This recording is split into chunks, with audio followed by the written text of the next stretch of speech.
Hey everyone, Alex here from Japanese Masters, and today we're going to go over Minna no Nihongo, Lesson 6, Part 1, that is noun, o, verb, transitive. Okay, let's go ahead and dive right on into this. Okay, so as you can see here, we have our structure, noun, o, verb, and that verb has to be transitive. Don't worry, we're going to go over what a transitive verb is in a little while, how it differs from an intransitive verb. But for the time being, let's go ahead and translate this into English. The best translation I kind of have is the verb acted on the noun. This one is a little bit difficult to really translate in English because it's not something that we actually use in English. We of course use verbs acting on nouns and stuff, but we don't put it as a word in English. It's said just based on where the words are arranged in the sentence.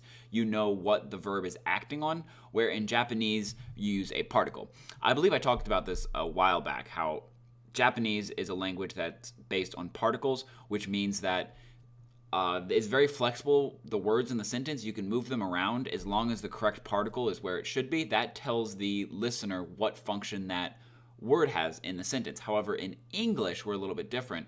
The placing of the word in the sentence is how we tell what its function in the sentence is. So where Japanese is more flexible in the way that it rotates, like the words can rotate around, English is very set in stone on the word order of a lot of words in a sentence. But that's not entirely important. The only thing you need to know is that this doesn't exactly have a direct translation in English. However, don't worry, it's not too difficult to grasp. Let's go ahead and break this down a little bit. Okay, so we have our in, that is our noun. This is going to be the noun that the verb is acting on. In English, if you want to go into grammar words, it is what is known as the direct object of the sentence, which if you've ever studied that, all that means is that is what the verb is acting on. It's the object the verb is acting on. Then we have our o. O is going to be our direct object marking particle in Japanese. So like I said in English, based on where it is in the sentence, in Japanese, it's a particle. This particle is telling anyone who's listening that the word before it is going to be the direct object of the sentence. And I have also said this before, that if you take a lot of Japanese tests, even though there's a certain preferred word order, Japanese tests will purposely mix up that word order so that they want to know if you know the particle or just the word order. So even though a word and then o at the very beginning of the sentence isn't as common as if it's closer to the verb, it's still grammatically correct. So a lot of Japanese tests will actually put that at the beginning of the sentence to test to make sure you know what the particle is actually doing. Then we have our verb. This is going to be any verb that is a transitive verb. I said earlier how I'm going to talk about the difference between a transitive verb and a intransitive verb, and here is the time where we're going to go over that. So a transitive verb and an intransitive verb. What exactly is the difference? Well, a transitive verb is usually a verb where someone is physically acting on something. However, an intransitive verb is something where something is happening and usually a force isn't acting on it. I think examples better explain this. So we have these two verbs in Japanese. On the left, we have the transitive. On the right, we have intransitive. And just so that you know, not all verbs have intransitive forms. Not all verbs have transitive forms. So we have the verb on the left, transitive. We have otosu, which is to drop. And then on the right, we have ochiru. If you notice, they have the same kanji and they have the same reading of the kanji. So these are the same two verbs, just one is transitive, the other is intransitive. So it's the difference between to drop and to fall. So if you want to use a transitive verb, you would say to drop. So I dropped it, you dropped it, he, she, we dropped something. A person, something is physically acting on that, on the object. So if it was a cell phone, I dropped the cell phone, he dropped the cell phone. However, if you just notice and observe a cell phone falling to the ground, it was on a desk or something, and maybe it was placed badly so that it's teetering on the edge, and then it falls off the desk. That is going to be intransitive because that is because at that moment, no physical force is actually causing it to fall. So you would say something like the cell phone fell. If you notice, in that sentence, there isn't usually a subject that's causing it to fall, unless you specifically said something like the human caused the cell phone to fall, which that just sounds unnatural. But normally you'd say something like the cell phone fell. If someone dropped it, then you say they dropped the cell phone because they're actually doing the action. The same thing with to close versus to be closed. So to close would be something like I close the door, I close the window, something like that. However, shimaru was it is just closed. The door was closed. The door closed.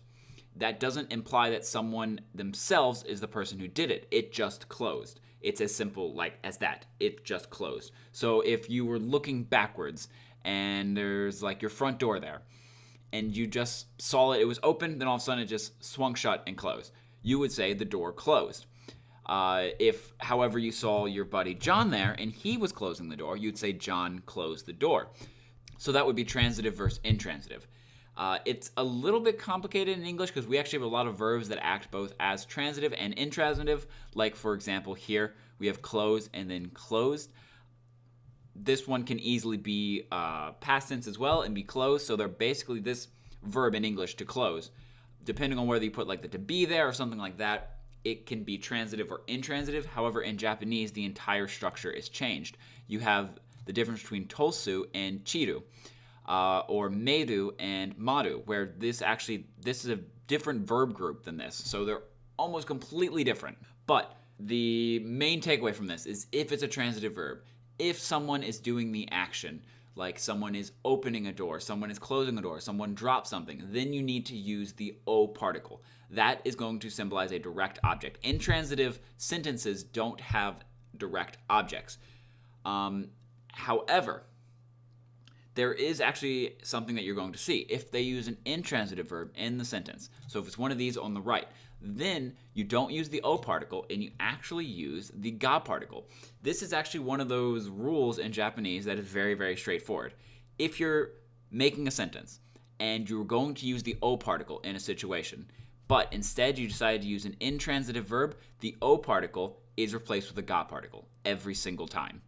It's one of those little tiny, very rare moments in Japanese where the rules are very straightforward and they occur all the time.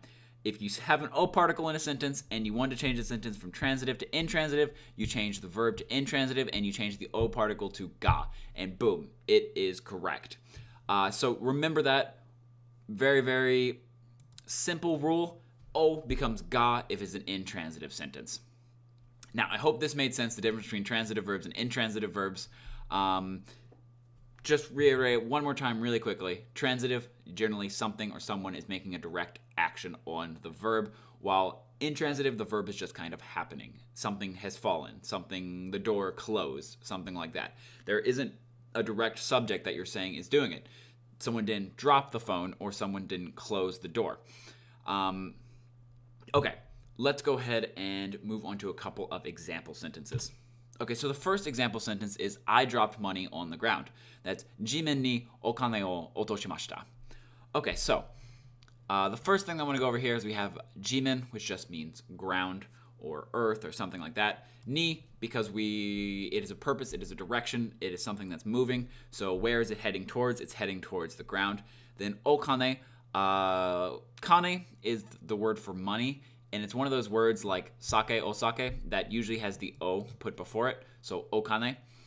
And then we have this, our direct object marking particle. So that is telling us that the word that comes before it, okane, is what this verb is acting on. So what is dropped? What was dropped? Well, find the direct object marking particle and then go one before that, and whatever that word is, that is what was dropped.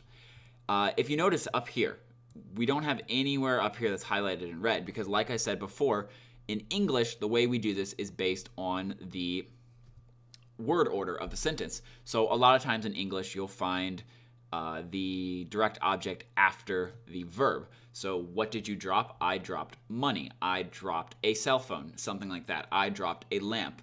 Or if it was something like to eat, I ate food. I ate a chocolate bar. The direct object is usually found right after the sentence. In Japanese, this whole part here could be moved over here. This could be moved over here, and it would still be grammatically perfectly correct. And then otoshimashita, that is just to drop. Okay, next example sentence. The next example sentence we have, I ate cake at the restaurant. Restaurant de keiki o tabemashita. Okay, so the first two things I want to note here is that we have restaurant and keiki. These are both loan words from English. Keiki, restaurant. I hope you understand what those mean. Cake, of course, keiki is of course cake. Restaurant is of course restaurant. They're just converted into a way that Japanese people can say it easily. And then we have de, which in this instance is saying where the verb is happening at. So where is it happening at? It's happening at the restaurant. And then again, we have a transitive verb because someone is going to be doing the eating. I eat it, something like that. So we have a direct object particle, and that means that what is being eaten? Well, it's whatever is before the O particle. And what is before the O particle? That would be keiki. And therefore, keiki is what is being eaten. Cake is what is being eaten. Okay, let's go ahead and move on to the final example sentence. Okay, so for the final example sentence, I really wanted to just show you what an intransitive sentence would look like. So for this sentence, we have the door closed automatically. That would be doa ga jiro teki ni shimarimashita.